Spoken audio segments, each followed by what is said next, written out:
साथियों, आगा सैयदुल्लाह मेहदी साहब और उमर अब्दुल्ला साहब, कभी कभार ये रिश्ता बहुत पाक, बहुत अच्छा, बहुत खूबसूरत, सब कुछ दिखता था।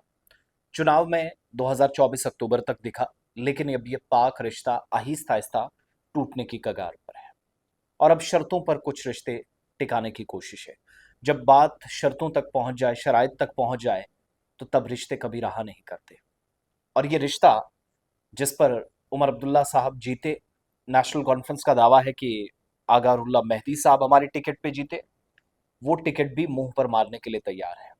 एग्जैक्टली उनका स्टेटमेंट सुनिएगा और ये डिसाइड करें कि अब तीन शराइत रखी गई है। एक तो वज़ीर आला उमर अब्दुल्ला इस्तीफा दें, दूसरा वो पार्लियामेंट में जाए इंतखाबात के जरिए, वहां पर आगारुल्लाह मेहदी भी उनके साथ बतौर मेंबर आप रखना चाहते हैं तो तब भी, ना भी, वो दोनों साइड से यानी रिजाइन करके भी वो तब भी तैयार है। प्लस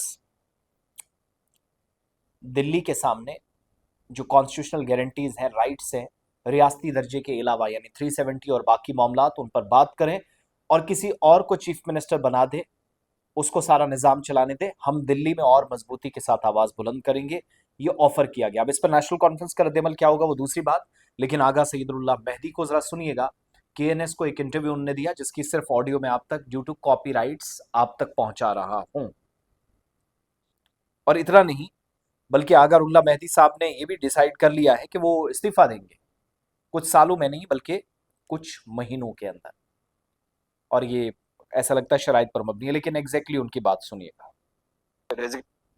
एक दो क्वेश्चन मैं और करना चाहता हूं ताकि इस लड़ाई को किसी जगह तक तो पहुंचाऊं। उसके बाद ये जो रेजिग्नेशन मुझसे चाहते हैं वो रेजिग्नेशन में इनको दे दूं और निकल जाऊं। और मैं साल साल की भी बात नहीं कर रहा हूं। आज से आप ये अगस्त का महीना चल रहा है, मैं एक साल की भी बात नहीं कर रहा हूँ, चंद महीनों की बात कर रहा हूँ। और मैंने माइंड बनाया वो दो तीन चीजें मैं कर पाऊं और उसके बाद इनके हवाले में ये कर दूंगा। ये जो बकौल इनके ये हमारी टिकट पे एमपी बनाए, अपने पास रखे, ये अपनी टिकट और ये अपना अपनी एमपीशिप में बाकी ये देखे। मगर डॉक्टर साहब के जवाब में, चूंकि डॉक्टर साहब की बात अलग है, मैं उनका एहतराम करता हूँ, ये जवाब उन बाकियों के लिए है। मगर आने ये जो मैं अब जवाब दे रहा हूँ ये डॉक्टर साहब के लिए। डॉक्टर साहब की बात की जवाब में एहतरामन ये कहना चाहूंगा कि अगर वो चाहते हैं कि ये मामला सारा ठीक हो, ये सिर्फ मेरी जात के लिए नहीं है, उनकी जात के लिए नहीं, ये सारा मामला फिर जम्मू कश्मीर के हवाले से ठीक हो। जैसे कि मैंने कहा, ये 1 करोड़ 40 लाख बच्चों के लिए ये ठीक हो, उसके लिए दो तीन, मैं नहीं कहूंगा डॉक्टर साहब की शख्सियत के सामने ये एहतरामन ये नहीं कहूंगा कि मैं शर्त रखता हूँ, मैं सजेशन रखता हूँ, दो तीन सजेशन रखता हूँ। वो दो तीन चीजें करवाए, मैं रेजिग्नेशन के हवाले से रीथिंक करूंगा और पार्टी के साथ उसी तरीके से काम करूंगा जिससे जिस तरह से पहले करता था। पहली सजेशन ये है कि ये जो अभी का चीफ मिनिस्टर है, इसे कहे कि ये रिजाइन करे चीफ मिनिस्टर पोस्ट से। मैं रिजाइन करता हूँ मेंबर पार्लियामेंट से।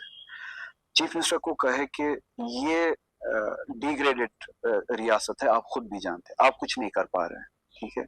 आपने खुद कहा था कि मैं यूटी का चीफ मिनिस्टर नहीं बनना चाहता। अब आपने आप उस बात से पलटे, जो भी हो, आप यूनियन टेरिटरी के चीफ मिनिस्टर भी बने, जो भी हो, अब आप खुद महसूस करते हैं कि आपके पास इख्तियारात नहीं है।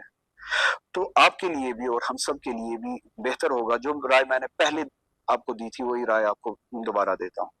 आप ये छोटी चीज छोड़ दीजिए, ये चीफ मिनिस्टर का पोस्ट आप छोड़ दीजिए। मैं मेंबर पार्लियामेंट से इस्तीफा देता हूँ, आप मेरी जगह से पार्लियामेंट के लिए इलेक्शन लड़िए। मुझे नहीं, किसी और को अपनी जगह पे, मैं उसकी, मुझे मेंबर पार्लियामेंट भी नहीं बनना है दोबारा। मैं मेंबर पार्लियामेंट से इस्तीफा दे देता हूँ, चीफ मिनिस्टर आए, वो रिजाइन करे, मेंबर पार्लियामेंट बने, पार्लियामेंट में जाके यही लड़ाई लड़े जो मैं लड़ रहा हूँ, यही लॉबिंग करे जो मैं कर रहा हूँ। अगर मैं 5 अगस्त के दिन ये प्रोग्राम कर पाता हूँ जिसमें ये पार्टी साथ दे पाती है, ये तो उससे ज्यादा 10 गुना ज्यादा कर सकते हैं। और जो दिल्ली में लड़ाई होगी, पार्टी उसका पूरा साथ दे। तो कहानी सिंपल सी है। फारूक साहब से जो अदबन उनने बात की है, जो उनकी बातों को माना है, किसी भी तरीके से लगता नहीं है कोई बीच में जरा सा गैप है। But when it comes to Omar Abdullah, उनका नाम लेना पसंद नहीं कर रहे हैं। तो सारा का सारा वो इगोइस्टिक अप्रोच, और जो अप्रोच रही है उमर साहब की कि मैं हूं बस आ गया, पहले कुछ और अब कुछ और, गैर यकीनी सूरत हाल वहीं से पैदा हुई है। लेकिन ये रिश्ते ठीक हो सकते हैं, मामूली सी शर्त रखी, लेकिन लगता नहीं उमर साहब के लिए वो प्रोटोकॉल, वो कुर्सी, वो सारी चीज़ें फटाफट से वो छोड़ दें। अब आगा साहब के बयान पर बहसियत आम शहरी या नागरिक आप क्या समझते हैं? कमेंट सेक्शन में ज़रूर बताइए।